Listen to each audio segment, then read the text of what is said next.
Hey guys, সবাইকে good afternoon and welcome to এসবিকে blog. Guys, আজ আমি রয়েছি কামালপুরে। তো কামালপুরে কালকের অর্থাৎ গতকাল অর্থাৎ 26 তারিখ, সেটা হচ্ছে কালকে ডিএম ইন্সপেকশন করতে এসেছিলো। তো হাইকোর্ট নির্দেশ দিয়েছিল যে 24 তারিখ থেকে 25 তারিখ এর পর নির্দেশ দিয়ে যাচ্ছে, ডেটের পর ডেট দিয়ে যাচ্ছে।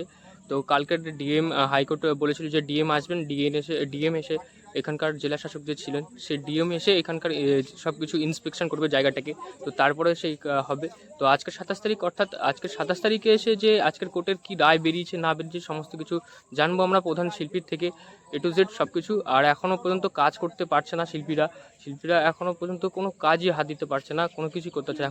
এখনও তারা প্রশাসনের সেই সমস্ত কিছু আইন টাইন মেনেই রয়েছে সব কিছু এ টু জেড এখনও পর্যন্ত। তো ওই সাইডে দেখতে পাচ্ছ এখনও সেই বিখণ্ড অবস্থায় রয়েছে মায়ের মূর্তিটা। এখনও তারা সেই সমস্ত কিছু জোড়া লাগিয়ে কাজ করে মহলার দিনকে তুলে দেবে যেই বলেছিল, সেই এখনও তুলে দিয়ে পারছে না।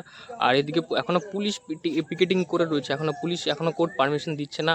তো ডিএম কালকে এসেছিলো কিনা সমস্ত কিছু জানবো, আমি আবারও বলছি। আর এখনও এসে দেখতে পাচ্ছি যে কী অবস্থা রয়েছে কামালপুরের 111 ফুট বলো আর 25 ফুট বলো, যে সেই সমস্ত বড় দুর্গাটা এখনও যে সেই অবস্থাতে রয়েছে, এখনও সমস্ত কিছু দেখতেই পাচ্ছ তোমরা। আর এদিকে তো একে তো বৃষ্টি এবার আবার কবে কোর্ট ডেট দিয়েছে নাকি আজকের কি রায় বেরিয়েছে সমস্ত কিছু এ টু জেড জানবো। চলো বেশি দেরি না করে আমরা প্রধান শিল্পীর কাছ থেকে সমস্ত কিছু জানবো একটুখানি। এইখানকার যে পুজোর কাজটা কেন বন্ধ করে দিল হঠাৎ করে? পুলিশ প্রশাসন গত 18 তারিখ এসে 10:30 নাগাদ আমাদের যখন সাইবার বোর্ড চলছিল ওষুধের আর ওদিকে গণেশের কাজ চলছিল, তখন ওরা এসে বললো কাজ বন্ধ করুন। কিন্তু ওরা নির্দিষ্ট আইনের নোটিশও এখনো অবধি দেখায়নি। জিজ্ঞাসা করলে বারবার বলছে যে উপরে চাপ আছে, উপরে কে বা কারা চাপ দিচ্ছে সেটা আমাদের কাছে অজ্ঞাত। এখনও ওরা আমাদের কাছে জানায়নি আজ অবধি। 18 তারিখ থেকে আজ 26 তারিখ, এখন অবধি কিছু আমাদের জানায়নি। তো আমরা প্রধান শিল্পীর সঙ্গে কথা বলবো। তো এবার প্রধান শিল্পী বলছে যে এবার কোর্টে তো সোমবার থেকে সেই ডেট দিয়ে যাচ্ছে। তো এক এক করে তোমাদের তো কাজ করতে তো অসুবিধা, কাজ বন্ধ রয়েছে এতদিন ধরে। তো গত 18 তারিখ থেকে সাড়ে 10:30 নাগাদ থেকে কাজ বন্ধ রয়েছে। তো কোর্টের ডেট উচ্চ আদালতে কেসটা গেছে। তো তারপরে গিয়ে এখনো রায় বেরোচ্ছে না। তারপরে আগামীকাল অর্থাৎ গতকাল তো কালকে ডিএম ইন্সপেকশন করতে আসার কথা ছিল। তো তিনি কি এসেছিলেন? না, উনি আসেননি। ঠিক আছে, ওনার যে অধস্তন যে ডিপার্টমেন্টগুলো আছে তারা এসে সরজমিনে দেখে গেছে, ঠিক আছে, দেখে রিপোর্ট পাঠিয়েছিল। গতকাল দুটোর সময় রিপোর্ট পাঠানোর কথা ছিল, সেটা রাত 10টায় পাঠিয়েছে। এবার উনি কীভাবে কী পাঠিয়েছে সেটা উনি জানেন। এবার ডিএম এসছে এখনো, তারপরে তার সত্ত্বেও আজকের আবার কি রায় বেরিয়েছে? আজ আবার আগামী ডিলিয়ে কেসটা সোমবার করে দিয়েছে। সোমবার 12:30 নাগাদ আবার উঠবে, সেদিন জানা যাবে যে কি হবে কি না হবে। তো সোমবার যদি হয় তো মহলা তো 2 তারিখে। হ্যাঁ, মহলা 2 তারিখ। একদমই হাতে তো প্রায় বলতে গেলে সময়ই নেই। তো এর মধ্যে কি চেষ্টা, তোমাদের কি ভাবনা চিন্তা চলছে? তুমি প্রধান শিল্পী হিসেবে যে তুমি যেটা চাইছিলে যে এখনো সময় আছে, একটু যাই হোক আমি চেষ্টা করে উঠবো।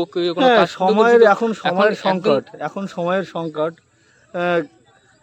যে গতিতে দুরন্ত গতিতে কাজ চলছিল, আমাদের 40 থেকে 45 জন শিল্পী কাজ করছিল, সেক্ষেত্রে মহলার দিন তুলে দেওয়া যেত। কিন্তু এখন তো আজ আমাদের ফয়সালা হবে, আমরা কাজ করবো এরকম আশায় আমাদের অনেক শিল্পীদের ডেকেও পাঠিয়েছিলাম, কিন্তু ওর তো ডিলিয়ে করে দিল বিষয়টা, আগামী সোমবার পর্যন্ত টেনে নিয়েছে। অতএব এখন মনের জোরে বলতে হচ্ছে যে আগে যেখানে 40-45 জন শিল্পী কাজ করতো, সেখানে এখন 150 বা 200 শিল্পী বা শ্রমিক মিলে। তো এখনো তোমরা সেই আইনের আশাবাদী রয়েছো? আর সবাই রয়েছে এখন আশাবাদী। আর একটা জিনিস যে এবার সোদপুরে তো এরকম সেই 100 ফুটেরই দুর্গা হচ্ছে, সেটা মূর্তিটা ভেতরে রয়েছে, এটাই পার্থক্য। আর এটা কি বাইরে রয়েছে, এর জন্য কি কোনো কিছু? এটা তো আমরা বলতে পারবো না। এটা কর্তৃপক্ষ বা উপরের কর্তৃপক্ষ বা আইনি যারা আছে, উদ্বোধন কর্তৃপক্ষ যারা আছে, তারা বলতে পারবেন যে কেন তারা কাজটা বন্ধ করছেন। বিশ্বের সবথেকে বড় দুর্গা মানুষকে দেখার সুযোগ করে দেওয়া তাদেরই দায়িত্ব। অতএব তারা কেন বন্ধ করছেন সে উত্তরও দেওয়ার দায়িত্ব তাদেরই। 100বার ধন্যবাদ দাদা এটুকু বলার জন্য। তো তোমরা জানতে পারলে যে এখনও পর্যন্ত কাজ করার সিদ্ধান্ত পায়নি বা কাজ করতে পারছে না। এখনও পুলিশ পিকেটিং অবস্থাতেই রয়েছে, এখনও পুলিশ পাহারাতে রয়েছে, এখনও কিন্তু শিল্পীরা কাজ করতে পারছে না তারা। তা সত্ত্বেও কিন্তু এখনও তারা কামালপুর পুরো আশায় রয়েছে, আশাবাদী হয়ে রয়েছে যে এখনও তারা পুজোটা করতে পারবে বা পুজোটা করতে চাইছে। কিন্তু সেসব সমস্ত কিছুই আছে। তো দেখা যাক আবার সোমবার দিনকে কি রায় হয়, কোর্টের রায় সমস্ত কিছু শুনলে প্রধান শিল্পীর কাছ থেকে। তো এরপরে আবার দেখাবে নেক্সট ব্লগে, আবার সোমবার দিনকে দেখাবে কোর্টের কি রায় বেরোচ্ছে। ওকে।